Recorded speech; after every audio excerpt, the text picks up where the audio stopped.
My wife's sister declared at a family dinner that she could have done far better than me. I smiled and said, likely. Then I pulled my investment from their family business. 3 months later, they filed for bankruptcy. I'm 38, male, and need to vent because the fallout has been wild.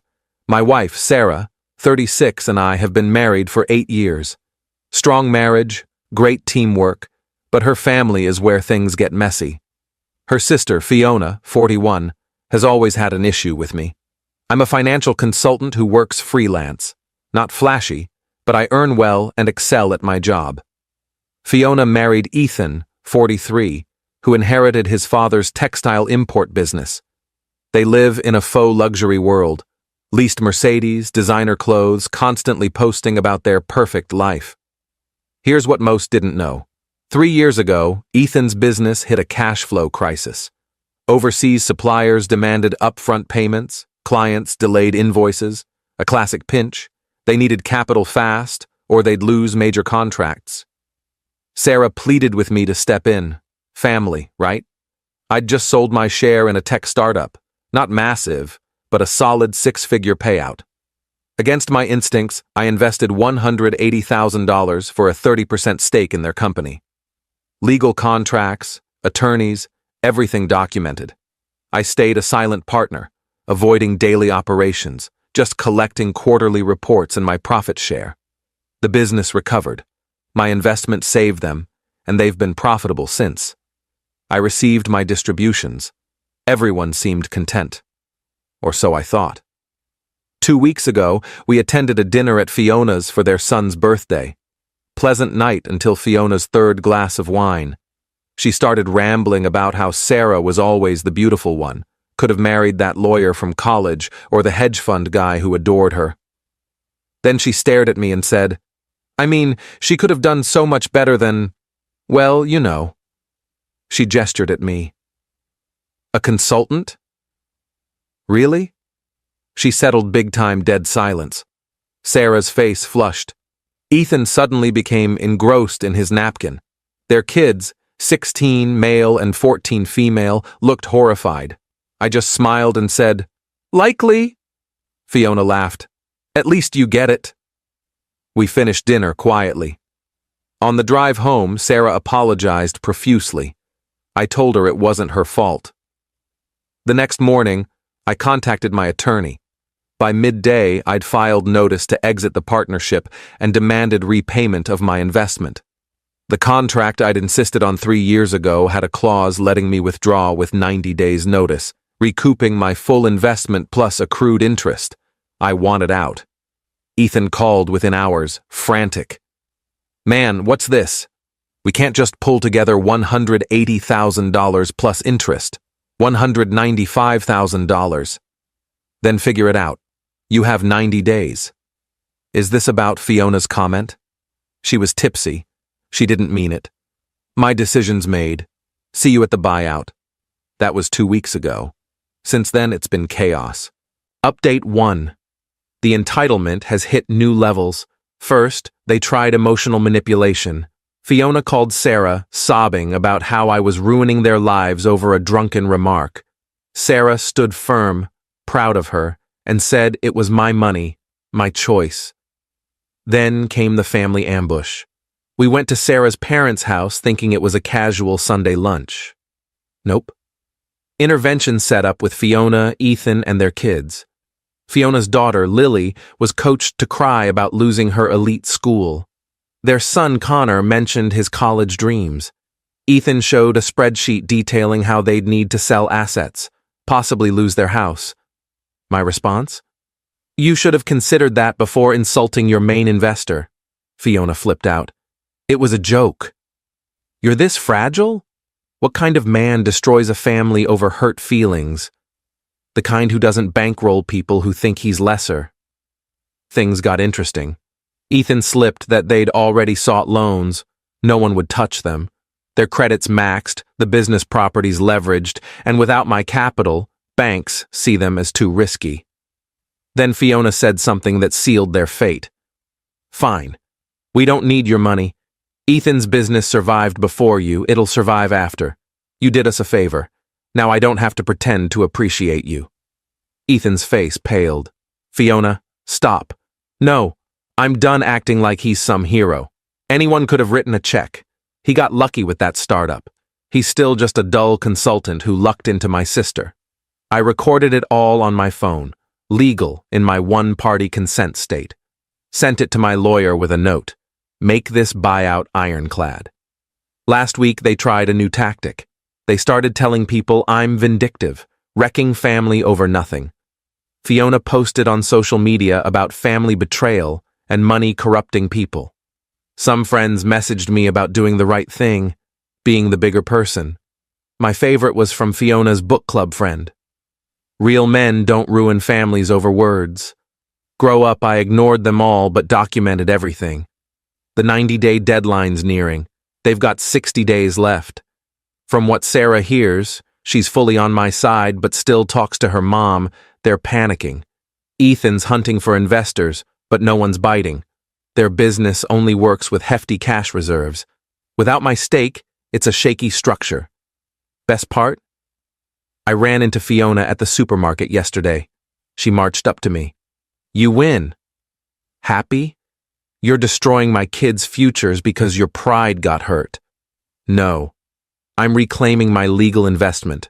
What you do with your business after is your issue. You're pathetic. This is why Sarah deserved better, and yet she chose me, the pathetic consultant whose money you gladly took. She stormed off. Their entitlement is unreal. They genuinely believe my money is theirs by right. 60 days to go. Update 2. The desperations turned absurd. With 30 days left, Ethan tried selling partial stakes to other investors. Problem? My 30% stake includes a right of first refusal on any sale. Every potential investor learned I was exiting and backed out. No one wants family business drama with the stable capital leaving. Fiona tried financial manipulation. She convinced her mother to call me. This kind, 68-year-old woman who's always been good to me was crying. I don't understand why you're doing this. Fiona made a mistake. Can't you forgive family? I explained it was a business decision, not personal. Then she dropped a bombshell. Fiona says if you don't stop, I might have to sell my house to help them. I called Sarah immediately. Fiona had guilt-tripped their mom, suggesting she might need to mortgage her paid-off house to save the business. Sarah went ballistic on her sister. Their relationship's essentially done. 2 weeks ago, things got legally spicy. I received a letter from a shady lawyer, not Ethan's business attorney, claiming I breached fiduciary duty as a partner and that my withdrawal was meant to harm the business. They threatened to sue for damages. My lawyer chuckled, sent a reply with my contract proving my right to exit, records showing I never managed operations, no duty to breach, the recording of Fiona saying they didn't need my money, and a warning that frivolous lawsuits would face a fierce legal counter. Haven't heard from that lawyer since. Last week was the peak. Ethan showed up at my office, not aggressive, just broken. Man to man, we're losing everything. The house, the business, everything. My kids, I can't provide for them. You had a profitable business. Figure it out. We used profits to grow. New machines, more staff. We assumed your capital was locked in. You assumed wrong. That's why contracts exist. Fiona's falling apart. On anxiety meds. Can't sleep. Not my problem. Then he tried the family angle. We're family. Your niece and nephew. Think of them. I am. I'm thinking how their mom thought it was fine to humiliate me in front of them. What does it teach if there's no consequence? He left, defeated. Almost felt bad. Almost. Yesterday, with 10 days left, Fiona sent a formal apology letter. Not an email, a physical letter. 3 pages of regret, admitting she's always been jealous that Sarah found stability while she and Ethan struggled to keep up appearances. She blamed business stress for her outburst. It might have been sincere, but it ended with, I hope this apology helps you reconsider your decision. Not about remorse, just the money. It's always about the money. Sarah's been amazing through this. She's told her family she supports me fully. What clinched it for her was them dragging her mom into it. Our marriage is stronger than ever. 8 days until the deadline. They still don't have the funds. Update 3. I didn't think they could stoop lower. I was wrong. Fiona went full scorched earth. She spread a story that I've been financially controlling Sarah, isolating her, managing all the money, and that pulling my investment was me punishing her family to maintain dominance. She called Sarah's friends, claiming I keep her from family, control our finances, and this business move is about power. One friend, Claire, called Sarah worried. Sarah lost it. Went to Fiona's house for a shouting match the neighborhood overheard. Sarah warned that one more lie would lead to a defamation lawsuit. But here's the twist I didn't expect. Ethan's business partner, Mark, who owns 20%, contacted me yesterday. Offered to buy my 30% stake for $200,000, more than I'm owed. I was wary, so I investigated. Mark's been planning this. He knew Ethan and Fiona were overspending. He knew they couldn't handle a major capital withdrawal. He's been quietly positioning to take majority control. If I sell to him, he'll own 50% and can push them out entirely. Mark and I met for coffee this morning. They've been draining the company, he said. Lavish business trips that were vacations. Fiona's on payroll as a branding consultant doing nothing. Company cards for personal expenses. I've documented it all. Why wait? Needed the right moment. Your exit gave me the opening. They can't buy you out. I can. Then I control the board. It's brutal. It's cold. It's exactly what they deserve. I'll need to review with my lawyer, I said. Of course. But decide fast. My offer expires with your 90-day notice. Here's the beauty. If I take Mark's deal, Ethan loses his father's company. The thing that defines him, gone. And it's all legal. Fiona doesn't know about Mark's offer yet. She's still scrambling, now trying to get a high-interest hard money loan. Ethan's begging suppliers for extended credit or investments. Everyone's declining. Their son Connor contacted me yesterday. He's 16, seems like a good kid despite his parents. Uncle, I know Mom was wrong. But can you give us more time? Like 6 months? Your parents had 3 years to show basic respect. They didn't. This will ruin my life too. No, it'll change it. There's a difference. You'll adapt. He hung up. Can't blame him. Sarah asked last night what I'll do about Mark's offer. I'm taking it. The extra $5,000 covers legal fees, and knowing Ethan will lose the business entirely is poetic justice.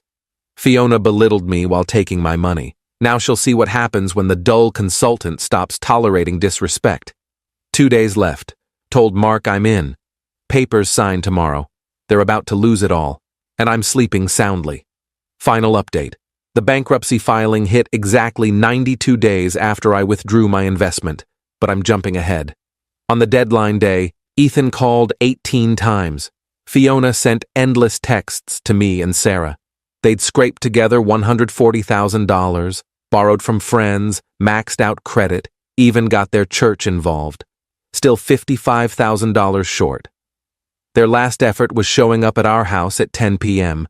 with a $140,000 cashier's check and a promissory note for the rest. Ethan looked like he'd aged a decade in 3 months. Please, this is all we have. Take it and give us 6 months for the rest. My deal with Mark closes tomorrow. That's when Fiona learned about Mark. Her expression, pure shock. Mark? Our Mark? He's buying you out? For more than you owe me, actually. She turned to Ethan. You said Mark was with us. Ethan stared at the floor. He knew it was over. The next morning, I sold my stake to Mark. Smooth transaction. Mark called a board meeting and presented evidence of financial mismanagement. Voted Fiona off the payroll and demoted Ethan to a salaried employee with no authority. Ethan could stay under Mark or leave and start over at 43 with no capital and ruined connections. He chose to leave. Pride, I suppose. Within a month, they sold their house, barely breaking even with their loans, pulled their kids from private school, and Fiona got a job at a PR agency, earning $45,000 a year. Ethan's a sales rep for a fabric company. Together, they're making maybe half their old business income. The bankruptcy was personal, not business. Without the company's revenue and with personal debt from their lifestyle, they couldn't keep up. Chapter 7. Clean slate. But their credits ruined for a decade. Here's the twist. Connor, their son, reached out last week. Asked for help with financial planning. Kids working part-time, saving every penny, determined not to end up like his parents. I agreed to guide him. Fiona's livid, but she can't stop him. Sarah's done with her sister. Their mom understood the truth after the bankruptcy and learned about Fiona's lies. She apologized for initially siding with Fiona. Last week, I ran into Ethan at a cafe. He looked drained. "Mark's changing the company into something Dad would have despised," he said. "All tech and cost-cutting." "But profitable?" "Yeah, very. Then Mark's a better businessman than you." He stared at his coffee. "Fiona still thinks you overreacted." "And you?" "We got what we deserved. We took you for granted." He paused. "I never thanked you for that investment 3 years ago. It saved us. We just forgot that you didn't forget. You thought you didn't need to remember." He nodded and left. Fiona still posts online about overcoming hardship and discovering true family. Comments are supportive from those who don't know the full story. Those who do? They've pulled away. Sarah asked last month if I had regrets. "None," I said. "They showed their true colors." I showed them the cost. The funniest part? My consulting business is booming since this went down. Business owners respect someone who enforces contracts and keeps emotions out of deals. I've landed 3 new clients who said they want someone who treats business like business. Fiona was right about one thing. Sarah could have married that lawyer or hedge fund guy, but she chose me, the dull consultant who values respect, contracts, and consequences. And honestly, that's more than enough. Edit. Since people keep asking, yes, it's legal. Yes, lawyers reviewed everything. No, I don't feel bad. Respect costs nothing. They chose not to give it while taking my money. That's on them.